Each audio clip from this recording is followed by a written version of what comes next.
کے حوالے سے ایک بات کر لوں. یہ 10 محرم کا روزہ, رسول اللہ صلی اللہ علیہ وسلم نے ارشاد فرمایا کہ عاشورہ کا روزہ مجھے اللہ کی رحمت سے امید ہے کہ 1 سال کے گناہوں کا کفارہ ہے.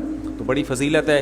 رمضان کے بعد سب سے زیادہ فضیلت عاشورہ کے روزے کی ہے, 10 محرم کا روزہ. سمجھ رہے ہیں محرم میں ہمیں شریعت نے کیا کرنے کا حکم دیا ہے, اسلام کیا کہتا ہے؟ پہلی بات, اسلام یہ کہتا ہے کہ محرم میں روزے رکھنا دوسرے مہینوں کی نسبت زیادہ ثواب ہے. رمضان کے بعد تو زیادہ سے زیادہ روزے رکھیں, اور اسپیشلی 10 محرم کا روزہ 1 سال کے گناہوں کا کفارہ ہے, یہ اور زیادہ ثواب ہے. پورے محرم نہیں رکھے جاتے تو کیا کرنا ہے, 10 محرم کا رکھنا ہے.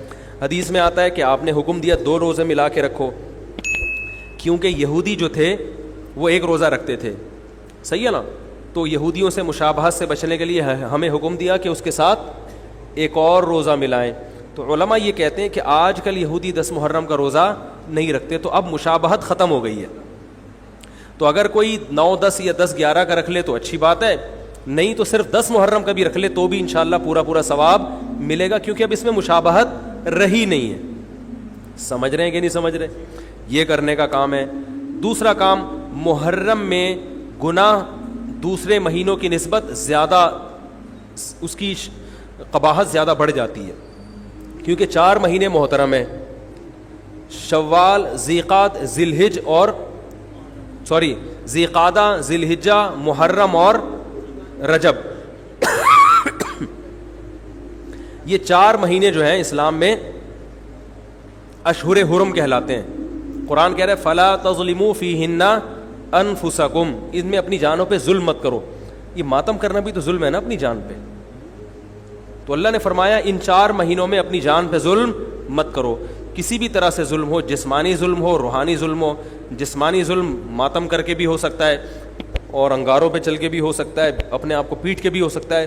روحانی ظلم کیا ہے؟ گناہ کر کا. تو نہ گناہ کرنے کی اجازت, نہ کسی اور طرح سے. عام مہینوں میں بھی ظلم کی اجازت نہیں ہے, نہ اپنے اوپر اور نہ کسی اور پر. تو ان 4 مہینوں میں ظلم کی نوعیت بڑھ جاتی ہے. سمجھ رہے ہیں؟ یہ ایک محرم کی فضیلت ہے اسلام میں. اور تیسری فضیلت جو محرم کی, جو بعض روایات سے ثابت ہے, یعنی جو فضیلت تو نہیں کہیں گے اس کو, جو محرم میں کرنے کا کام ہے, وہ بعض حدیث میں آتا ہے کہ آپ صلی اللہ علیہ وسلم نے ارشاد فرمایا کہ عاشورہ کے دن اپنے اہل و عیال پر دسترخوان کو وسعت دو, اس سے رزق میں برکت ہوتی ہے. لیکن یہ جو حدیث ہے یہ ضعیف ہے, سند کے لحاظ سے پاورفل اور مضبوط نہیں ہے. بعض علماء نے کہا کہ اس کثرت طرق کی وجہ سے حسن کے درجے کو پہنچ گئی ہے. ہمارے ہی بعض اکابر علماء کی رائے ہے, علماء جو بر صغیر کے علماء, بڑے بڑے علماء ہیں, میں نام نہیں ذکر کرتا لیکن بہت بڑی اپر لیول کے علماء ہیں, ان کی رائے یہ ہے کہ یہ ضعیف, اتنی ضعیف نہیں ہے کہ بالکل ہی مسترد کر دی جائے, ٹھیک ہے نا, اور تعدد طرق کی وجہ سے درجہ حسن کو پہنچ گئی ہے. علامہ ابن تیمیہ رحمہ اللہ تعالی, جن کو سعودی عرب میں بہت فالو کیا جاتا ہے, ان کی رائے اور سلفی علماء کی رائے, جو سعودی عرب کے العثیمین, بن باز وغیرہ تھے, ان کی رائے یہ کہ یہ حدیث بالکل صحیح نہیں ہے, اور اس کی کوئی حیثیت نہیں ہے کہ دسترخوان کو وسیع کیا جائے اور عاشورہ کے دن کھانا کھلایا جائے. سمجھ رہے کہ نہیں سمجھ رہے؟ لیکن جو دوسری طرف معتدل علماء, معتدل سے مراد میں ان کو برا نہیں کہہ رہا, لیکن وہ انہوں نے حدیث کی جو, اب اگر آپ سندوں کی تحقیق کریں گے تو اس کو بالکل من گھڑت قرار دینا درست نہیں ہے. اگر سندوں کی تحقیق کریں گے تو ایسا معلوم ہوتا ہے کہ علامہ ابن تیمیہ رحمہ اللہ تعالی, جو ہمارے لیے قابل احترام ہے, انہوں نے اس حدیث کو رد کرنے میں تھوڑا مبالغہ سے کام لیا, غلو کیا ہے. ایسا نہیں ہے کہ بالکل ہی اس کی کوئی ویلیو نہیں ہے.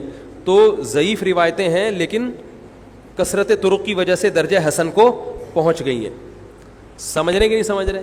اس وجہ سے بعض علماء کی رائے, بلکہ جمہور کی رائے یہی ہے کہ محرم میں اگر کوئی اپنے بچوں کو جمع کر کے اچھا کھانا کھلا دیتا ہے 10 محرم کو, اور یہ حلیم شاید یہیں سے نکلا ہے, شاید یہیں سے نکلا ہے کہ یوں وہ اچھا کھانا ہو جائے گا, تو وہ کہتے ہیں کوئی حرج نہیں ہے. لیکن ایک بات جو دوسرے علماء کہتے ہیں, جو میری بھی سمجھ میں آتا ہے, بلکہ میں نے پہلے کہیں پڑھا تو نہیں, میرا دماغ اس طرف گیا, لیکن اس کی تائید میں علماء کے فتاوی مل گئے. دیکھو, اگر کوئی حدیث ضعیف ہو یا حسن ہو تو صرف حسن ہونا کافی نہیں ہے، یہ دیکھا جائے گا کہ یہ دوسری صحیح حدیثوں سے ٹکرا تو نہیں رہی ہے. یہ بھی ایک فقہ کا اصول ہے کہ اگر ایک کمزور چیز ہے لیکن وہ طاقتور دلیل سے ٹکرا رہی ہے تو پھر اس کمزور چیز کو بالکل رد کیا جائے گا. تو عاشورہ کے دن روزہ رکھنے کا حکم ہے، یہ بالکل بخاری مسلم کی صحیح حدیث سے ثابت ہے. اور جو کھانا کھلانے والی روایت ہے وہ اس ٹکر کی نہیں، اس کو تو ابن تیمیہ جیسے محقق نے بالکل ہی کالعدم قرار دے دیا، بعض عرب علماء نے بھی بالکل کالعدم قرار دے دیا، اگرچہ ہماری رائے ہے کہ بالکل کالعدم نہیں ہے، لیکن بہرحال اس میں محدثین کا بڑا اختلاف ہوا ہے. جبکہ روزہ رکھنے والی جو روایات ہیں وہ بالکل بے غبار ہیں، ان کو سب صحیح مانتے ہیں. تو کھانا کھلانا اور روزہ جمع بولو بھائی نہیں ہو سکتا، اس لیے کہ اگر وہ روزے کا دن ہے تو کھانے کا دن نہیں ہے، کھانے کا دن ہے تو روزے کا نہیں. ابن تیمیہ رحمہ اللہ تعالیٰ کی رائے یہ ہے کہ بعض لوگوں نے شیعہ کی مخالفت میں غلو کیا ہے. شیعہ نے اس دن کو چونکہ منحوس بنا دیا 10 محرم کو، تو انہوں نے مخالفت میں اس دن کو ایک سیلیبریٹ کرنے کے لیے نا کھانا کھلانے کا حکم دے دیا کہ ہم منحوس نہیں سمجھتے بلکہ اس کا کیا کریں گے اپوزٹ کے کھاؤ اور کھلاؤ. تو انہوں نے کہا یہ بھی غلو ہوا ہے دوسری طرف.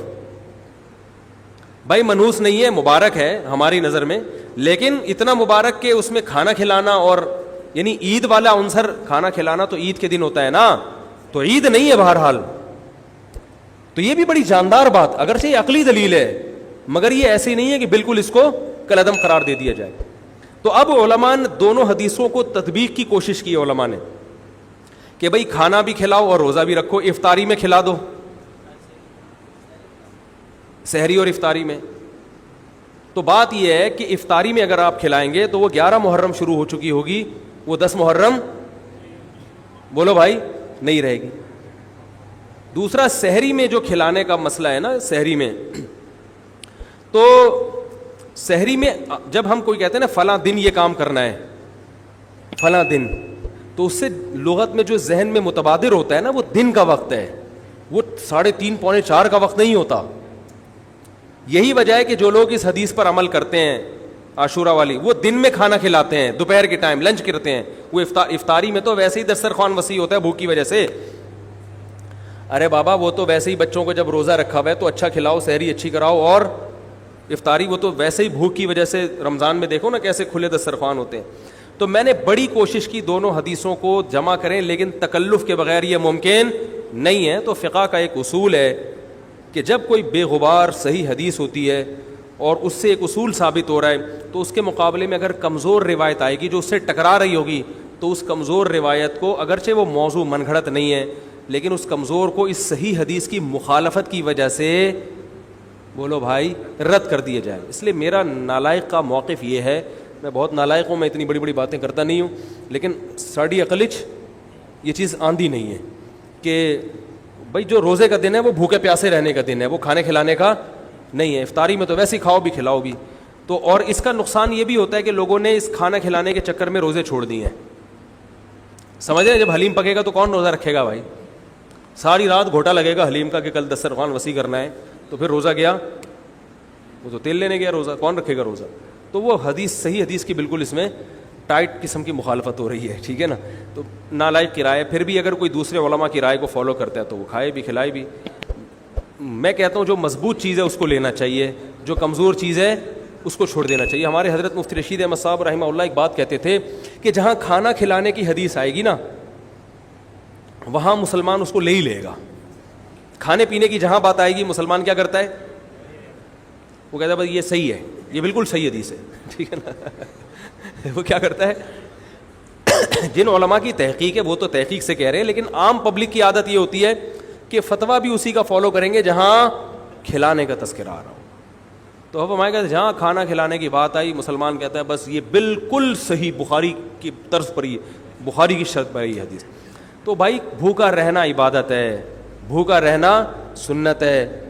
بچوں کو تو ویسے ہی کھلاؤ عاشورہ ہو یا نہیں ہو، اور سحری افطاری کرا دو، اچھی سی روزہ رکھواؤ. اور جو بالکل چھوٹے بچے ہیں وہ تو ویسے ہی کھاتے ہیں. تو اس لیے، اور پھر اس کا نقصان کیا ہو رہا ہے؟ حلیم کے گھوٹے لگ رہے ہیں پوری پوری رات بیٹھ کے، اس کے الگ نقصانات ہیں، سبیلیں لگ رہی ہیں. حضرت حسین رضی اللہ تعالیٰ عنہ تو کربلا میں شدید گرمی میں بھوکے اور پیاسے اپنی جان دیتے ہیں اور یہاں ہم کیا کر رہے ہیں, کھانا کھا رہے ہیں, دیگیں پکا رہے ہیں, شربت پی رہے ہیں. تو یہ بات عقل میں آنے والی نہیں ہے. تو عاشورہ کے دن کی مناسبت سے روزہ ہی ہے وہ